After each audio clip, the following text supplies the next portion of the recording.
நமது ஆண்டவரும் இரட்சகரும் பெருமாள் இயேசு கிறிஸ்துவின் நாமத்தினால் உங்கள் எல்லாரும் வாழ்த்துகிறேன்.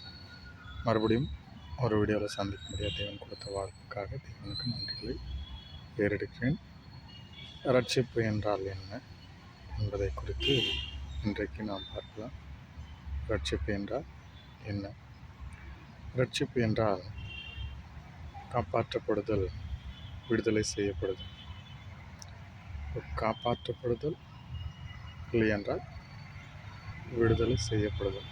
அப்போது இந்த உலகத்தில் இருக்கிற எல்லா ஜனங்களும் காப்பாற்றப்பட வேண்டும், விடுதலை செய்யப்பட வேண்டும் என்றால் அது எல்லாரும் ஒரு ஆபத்தில் இருக்கிறார்கள் என்று தானே அர்த்தம். எல்லாரும் காப்பாற்றப்பட வேண்டும் என்றால் ஒரு இரட்சகர் தேவைப்படுகிறார் அல்லவா?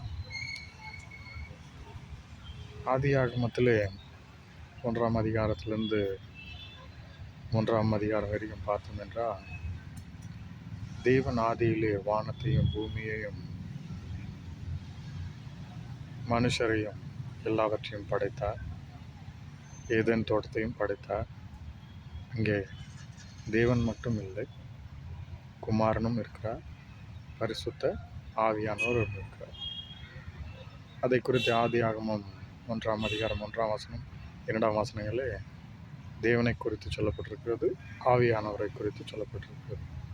அதே ஆதியாகமம் 3ஆம் அதிகாரம் 15ஆம் வசனத்திலே உன் வித்துக்கும் ஸ்திரீயின் வித்துக்கும் பகையை உண்டாக்குவேன் என்று வித்து என்று ஒன்றாக இயேசு கிறிஸ்துவை சொல்லப்பட்டிருக்கிறது. யோவான் 1ஆம் அதிகாரம் 1ஆம் வசனத்திலிருந்து வாசிக்கும் போது, ஆதியிலே வார்த்தை இருந்தது, அந்த வார்த்தை தேவனிடத்திலிருந்து இருந்தது, அந்த வார்த்தை தேவனாய் இருந்தது.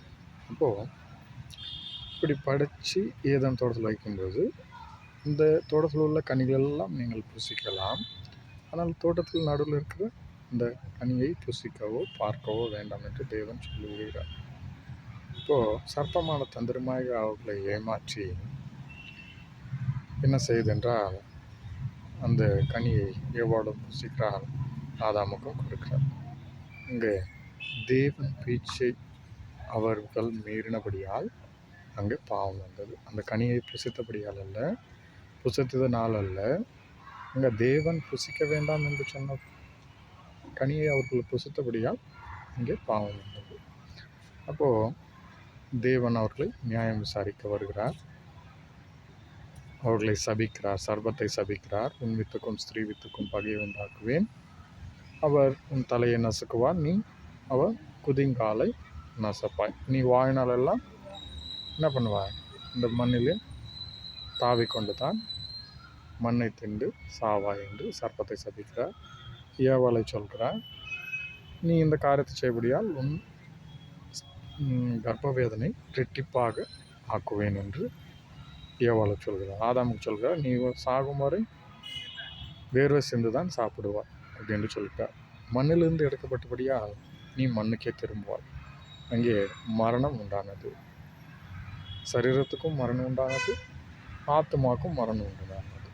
அப்போது தேவன் என்ன செய்கிறார்? ஆதாமே, நீ பாவம் செய்து விட்டாய், உன் சரீரத்துக்கு மரணம் வந்துருச்சு, ஆனால் உன் ஆத்மாவை நீ காப்பாற்றிக் கொள்ளலாம். நீ மனம் திரும்பி வாழும்போது ஆத்மாவை காப்பாற்றிக் கொள்ளலாம். உன் பாவங்களை நீ மன்னித்து கொள்ள முடியாது. அப்போது தேவன் அங்கே ஒரு ரட்சிப்பின் திட்டத்தை வைக்கிறார். தன் ஒரே பேரான குமாரன் என்றும் பாராமல் ஆண்டவராகிய இயேசு கிறிஸ்துவை. இப்போ ஆதாம் பாவம் செய்து, ஆதாம் வம்சத்தில் வருகிறவர்களெல்லாம் பாவிகள் தான். அப்போ பாவம் அறியாத ஒருவர் மட்டும்தான் நாம் பாவங்களுக்காக மறிக்க முடியும். இப்போ அந்த பாவம் அறியாத ஒருவர் என்றால் வேதம் சொல்கிறது, என்னை தவிர இந்த உலகத்தில் ஒருவனும் நீதிமான் இல்லை.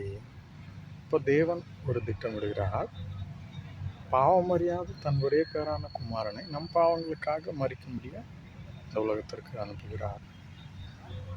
அப்போது ரட்சிப்பு என்றால் காப்பாற்றப்படுதல், விடுதலை செய்யப்படுதல்.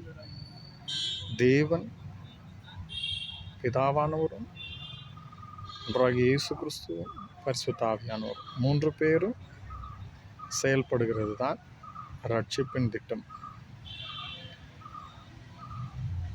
அப்போது நாம் மனம் திருந்தி நம் பாவங்களை ஒத்துக்கொள்ளும் போது பரிசுத்த ஆவியானவர் நமக்குள்ளே வருகிறார். நாம் பாவத்திலிருந்து விடுதலை பெறும்படியாக ஒன்றாக இயேசு கிறிஸ்து நமக்காக சிலுவையில் இரத்தத்தை சிந்தினார்.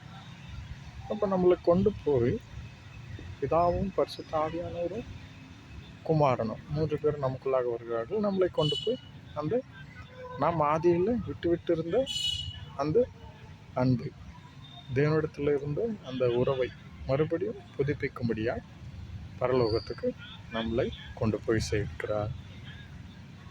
ரட்சிப்பு என்றால் நாம் காப்பாற்றப்படுகிறோம், விடுதலை செய்யப்படுகிறோம், ஆத்துமா மீட்கப்படுகிறது, பரலோக ராஜ்யத்திற்கு செல்கிறோம். இப்படி செய்கிற தாமே உங்களை ரட்சித்து வழிநடத்துவாராக. ஆமென்.